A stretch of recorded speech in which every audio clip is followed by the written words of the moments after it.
Kevin Gausman of the San Francisco Giants is off to a red-hot start in his 9th year in the bigs. Toting a 1.84 ERA and a sub-1 whip, he's been truly dominating. And he's been doing it with two of the best pitches in the league, as both his splitter and his four-seam fastball rank among the top 10 pitches in run value. On this channel, whenever we find gems like this, I like to dive into the numbers to see what changes Kevin has made to see where this newfound success he's been having so far this season has came from. But before we jump into it, guys, if you enjoy the content you're seeing on this channel and you want to continue to see more of it, it'd mean a lot if you'd click that subscribe button. I'm a numbers guy, and only about 30% of the people who watch these videos are actually subscribed, so show your support by clicking the subscribe button down below. To do this, let's take a look at Gausman's pitch profiles from 2020 and 2021. Starting with 2020, Gausman threw 4 pitches. His four-seam fastball, which came in at 95 miles per hour, was thrown just over half of the time. His best secondary option was his splitter, thrown 28% of the time at 84 miles per hour, and that was followed up by a changeup at a similar speed, thrown 15% of the time. Finally, we have his slider, which was thrown less than 10% of the time at 82 miles per hour. In 2021, we didn't see a change in arsenal like we did in our video on Glasnow or Corbin Burns, and to be honest, we didn't see an uptick in velocity on any of those pitches either. The biggest difference in comparing Gausman's arsenal from 2020 to 2021 is that he's now throwing his best pitch, the splitter, more often in place of the changeup. Let's take a look at why. That's pretty simple. Taking a look at how hitters fared against the two offerings in 2020, we'll see that the splitter outperformed the changeup by a lot. Sporting a WOBA of over 100 points less on the splitter and a whiff percentage almost 15% higher, it's no doubt that this pitch was getting guys out. In an article linked below on MLB.com, they found that in at-bats ending in splitters, opposing batters held a .097 batting average. That's crazy good. This is where we come to a very important and obvious point of pitching. No matter who you are and what level you're at, you should always throw your best pitch as often as possible. When you're at the college level or in the pros, you'll be able to look at this quantifiably, exactly the way that we're breaking down Gausman's arsenal here. To further the points of usage percentage being the key to Kevin's success this year, let's take a look at how his movement profiles for each of his pitches in 2020 compared to 2021 fared. As you can see here from this plot from Brooks Baseball, the fastball, changeup, splitter, and slider profile nearly identically between the 2 years.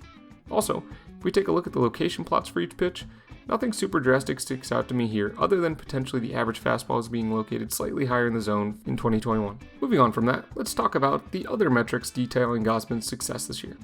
Like I said at the beginning of the video, at the time of putting this together, Gausman is the only pitcher in the MLB to have 2 pitches atop the run value leaderboard over on Baseball Savant, with his fastball coming in at 3rd and his splitter coming in at 9th. Something I realized I haven't touched on in these videos is exactly how that number is calculated. It's a pretty complicated metric to calculate, but to simplify things a bit, if a hitter is in an 0-0 count and Kevin throws a fastball for a ball, that event has a positive effect on the potential runs scored for the team at the plate. To be exact, it adds up to about .032 runs to take a ball here. On the flip side, if Kevin throws a strike in that 0-0 count with his fastball, it has a negative effect on the potential runs scored of about minus .04, which is a good thing for a pitcher, less runs. Every single thing that happens on a play has a run value associated with it based off of all of the past data from every MLB game.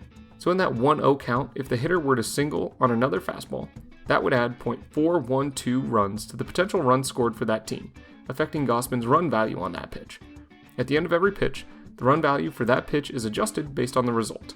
In our simplified example, this at-bat would add .444 runs to Gausman's fastball, simply by adding the 2 changes in run value together. Then, over the course of a season, we can see how that pitch, or each pitcher, fares by totaling up that value and comparing every pitcher, or every pitch. Again, this is a subject that probably deserves its own video, but hopefully that gives you an idea of what we're talking about here. If you want to see a video on the topic of run values, let me know in the comment section down below. Anyways, one thing I did notice when diving into Gausman's numbers on Baseball Savant is that his four-seam is currently overperforming compared to what some predictive metrics expect that pitch to perform. You can tell this by comparing stats like WOBA versus expected WOBA. Much of the time, these two metrics will look very similar, but in a few cases like this one, you'll see numbers that are slightly more spread out. If WOBA is less than expected WOBA, then we know that this pitch may be getting lucky, for lack of a better term. But what this stat doesn't take into account is how the rest of Gausman's arsenal is performing, so the increased usage in the splitter may allow this pitch to play better than outside metrics would expect it to. All in all, if we look at Gausman's total WOBA compared to his expected, we can see that his current numbers are insane.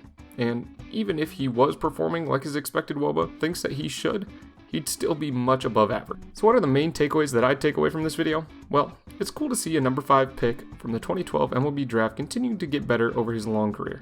Over his 9 seasons in the bigs, he's totaled over 100 innings most years, held an average ERA of around 4.13 with 4 different teams in both a starting and a relief role. The numbers speak for themselves. With the guidance of some of the front office and coaching staff, players are continuing to learn more about how they can best extend their careers by using their stuff the best that they can. Thanks for tuning in to today's video, guys. If you enjoyed, please hit that subscribe button. If you want to keep learning more, here's a video and a playlist that I think you'd enjoy checking out.